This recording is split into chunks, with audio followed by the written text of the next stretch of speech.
Hello everyone, myself SN Verma, Biology faculty. Today we discuss about the physiology of nerve impulse conduction.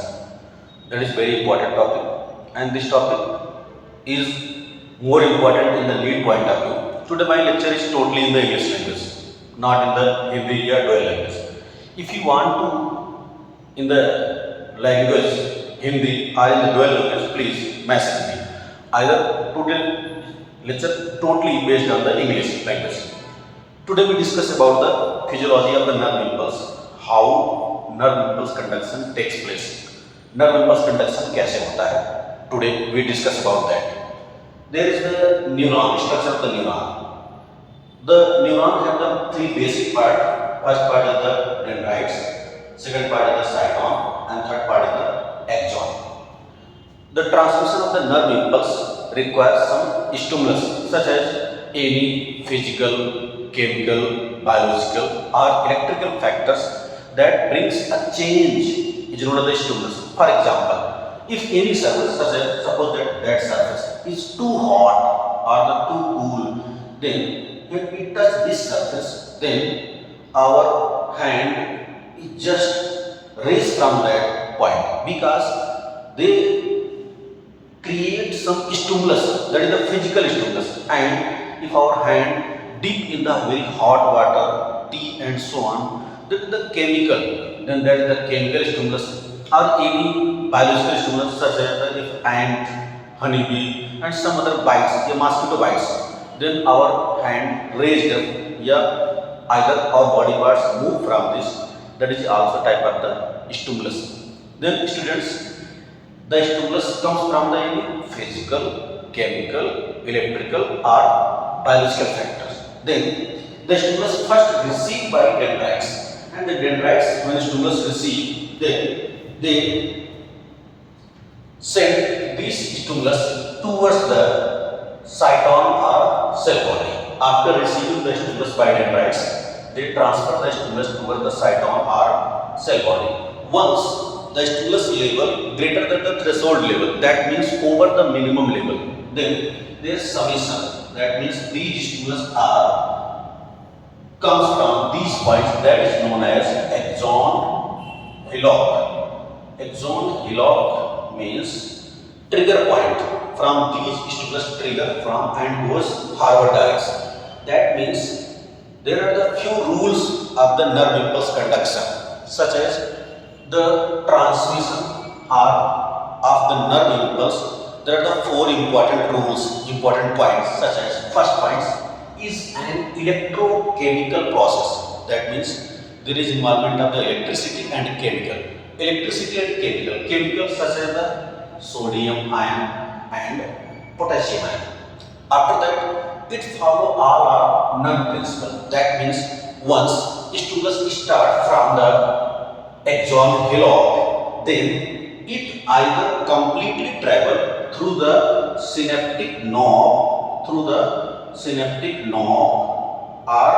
either not travel. That means it follow all our nerve principle. Look students, muscle contraction mechanism also follow all our nerve principle. After that, non-decremental. Non-decremental means without change its magnitude. That means once stimulus start from axon hillock, such as 120 meter per second. That is the normal speed of the nerve impulse conduction. If stimulus start from these points, then in with same these speed, that is known as the non-decremental. That means traveling with same magnitude. After that, we told that stimulus goes in the nerve impulse conduction goes in the unidirectional manner. Unidirectional manner means what? From dendrite, such as from dendrite toward the cyton, from cyton toward the axon. Never on the opposite direction, such as never goes to the axon to the cyton, or never goes to the cyton to dendrites. There are the four basic rules. Please repeat this. The nerve impulse conduction is an electrochemical process, and it follow all our nerve principle. That means if once start, then it completed, neither breaks in middle, and it follow non-decremental. That means without traveling its magnitude. and that is the unidirectional manner. That direction is always from dendrite toward the cyton toward the axon, never in the other direction. Then goes to the complete discussion that the nerve impulse conduction is depends on following two factors. What are the two factors? That is the permeability of the exolemma and chemical composition of ECM. Please listen again. The nerve impulse conduction is depends on the following two factors. One factor is the permeability of the exolemma and chemical composition of the exoplasm and ECM. What is the exoplasm and what is the exolemma? Look here. If we cut the section of this point, that is the axon length. Then nerve impulse conduction depend on the 2 points. First point, permeability of exolemma, and second is chemical composition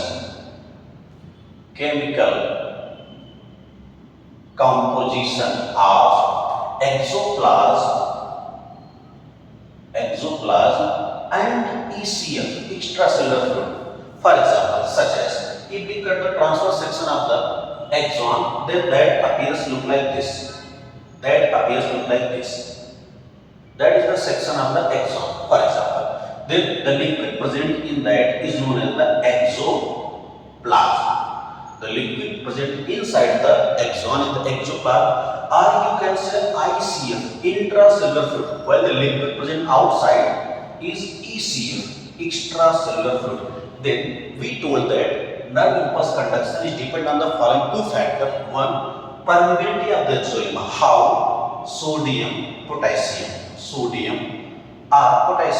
goes inner and outer side of this membrane. This membrane is known as exolemma. Such as plasma lemma. In case of the cell, normal cell membrane is known as the plasma lemma, but in the neuron cell it is known as the exolemma. And such as the cytoplasm, same comparison with the exoplasm. That means is depend on the permeability of the exolemma, first factor. Second, depend on the chemical composition of ECM, extracellular fluid, and exoplasm. Now that is completely following two steps. The nerve impulse conduction completely following two steps. First step is resting membrane potential, RMP, and second step is action potential. Please look here. I am completely discuss all the points carefully, and that is a very important mechanism. First, it is dependent. It completes the following two steps. First step, RMP, resting membrane potential, when stimulus is not given, and the second step is action potential, AP. Action potential completes in the two steps. Action potential also complete in the two steps. First step is depolarization. And second step is repolarization, or something it is called hyperpolarization also. Look here. First, RMP, resting membrane potential. That means when none of the any stimulus comes on the body, such as the resting condition, such as I am stood here, that is the normal condition. In such condition, what condition found in our axon or in the neuron? Such condition is described here. Suppose that is one axon structure. That is the transverse section of the one axon. Look here. I have told that in the resting condition, when stimulus is not given, then that is exolemma. Exolemma is selectively permeable. That means it is permeable for the potassium ion, but almost impermeable for the sodium ion. In which condition? In the resting condition. In the resting condition, exolemma is selectively permeable. That is permeable for the potassium ion, but impermeable for sodium ion. And that condition 30 times, look here, 30 times more K plus found in the exoplasm as compared to the ECM. That means there are the 30 times more K plus in the exoplasm in the resting condition as compared to the ECM. At the same time, 10 times more sodium found in ECF as compared to the exoplasm. Look here, the comparison occurs from the potassium to potassium and from the sodium to sodium, not from the sodium to potassium. In the resting condition, when stimulus is not given, then there are the 30 times more K plus found in the exoplasm as compared to the ECF, and same time 10 times more sodium found in the ECF as compared to the exoplasm. This situation occurs when resting condition, when stimulus is not given. In the resting membrane potential, this condition, this potential difference maintained due to the activity of the sodium potassium pump. This is the sodium potassium pump. Sodium potassium pump.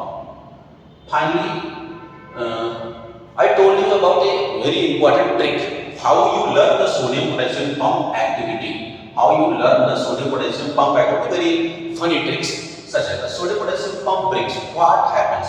Sodium potassium pump breaks 3Na plus from exoplasm towards ECF. 3Na plus from exoplasm towards ECF, and at the same time it brings 2K plus from ECF towards exoplasm. Look here, students. What is the role of the sodium potassium pump? Initially, we told you that there is a potential difference. There is more potassium found in the exoplasm as compared to ECM. This potential difference how maintained? This potential difference maintained due to the activity of the sodium potassium pump. When one sodium potassium pump works, one time sodium potassium pump works, it brings 3Na plus from exoplasm to ECF. At the same time, it also brings 2K plus from ECF to exoplasm. Due to the activity of the sodium potassium pump, one negative charge established inside the exolemma. Why? Because there is a 3 positive comes out, exit, and only 2 positive entry. That means every time when sodium potassium pump works, one negative is inside the exolemma. That negative create here. That negative condition create inside the exolemma due to the activity of the sodium potassium pump. And what is the value of the negative point? That value is minus 70 millivolt. What is the value? Minus 70 millivolt. That is important question asked in the last years. What is the value of the resting membrane potential? That value is the minus 70 millivolt.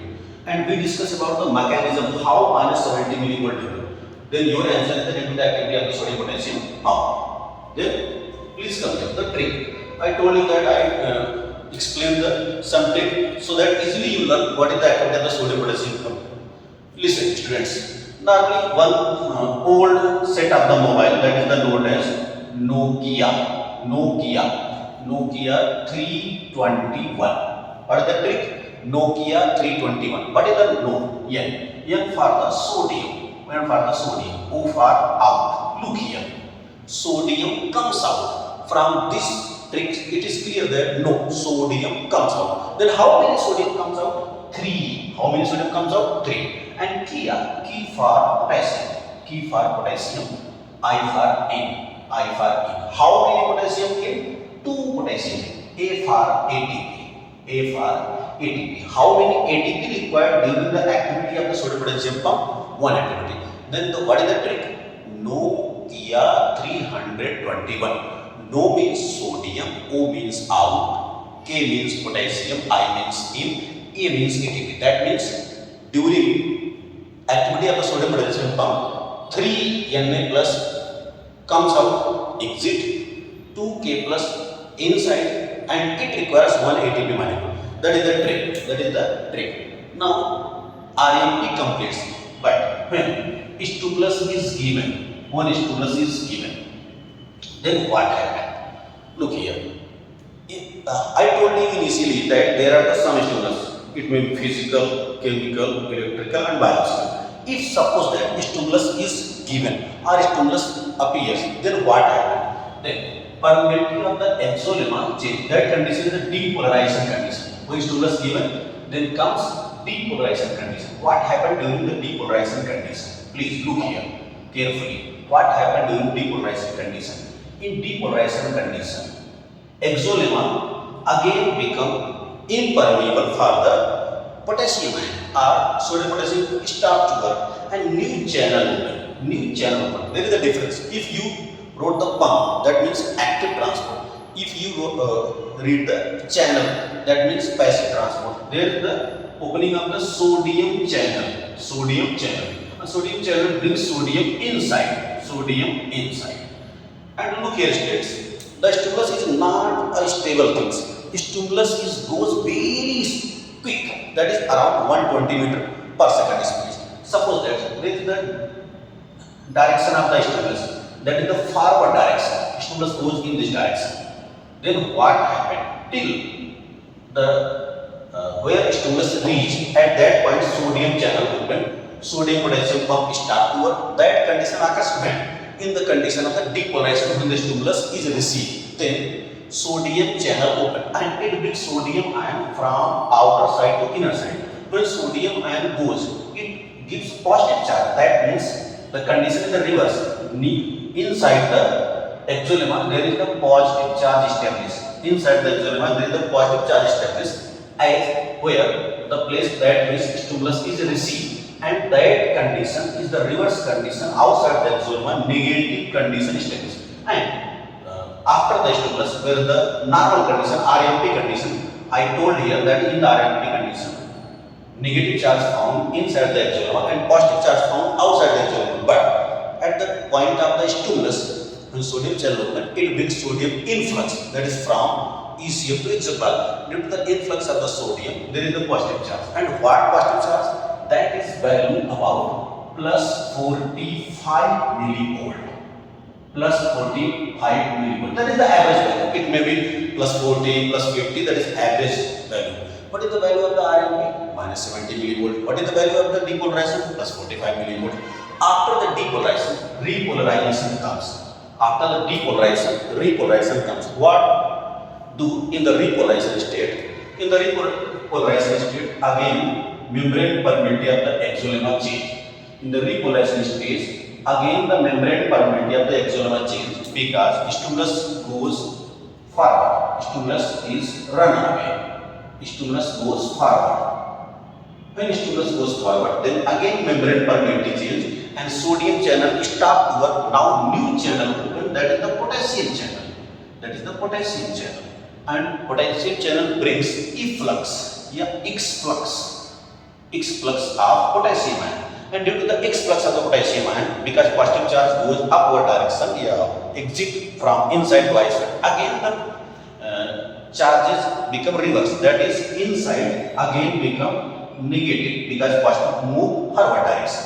Again negative charge re-exists and outer side same positive charge comes on, and till the stimulus positive inside and negative outside. That means what is the value of the repolarization? It is almost similar to the minus 70 millivolt. But if potassium channel open for more longer duration, then this value is more than 70. It may be minus 80, minus 90 millivolt. It may be. If it goes above the minus 70 level, then that is known as the hyperpolarization. Let's summarize. What is the sequence of the charges? First, negative. During RMP, what is the sequence? First, RMP, resting membrane potential. Second, action potential. In action, depolarization. What is the sequence of the event? In the depolarization. And after that, repolarization. What is the sequence of the charges? In the RMP, there is the negative charge, and again is positive charge, and again is negative charge. The question arrived that what is the sequence of the charges during nerve impulse conduction inside the axonema? That is first negative, look here, then positive, look here, and again is the negative, look here. But how these negative positive occurs? That is also a funny trick. The funny trick is the no-ni-co. How is the funny trick? No-ni-co. That means what? These negative occur due to the sodium out. These positive occur due to the sodium in. No-ni-co. These negative occur due to the potassium out. X-flux of potassium. There are the two tricks. First for the sodium potassium pump, that is the Nokia 321. Second trick for the no-ni-co. And in this way, very short, we explain the physiology of the nerve impulse conduction very short. If you want that is very detailed, then please message me and definitely I will explain both languages, Hindi and English. But today lecture only in the English language. Very well, thank you.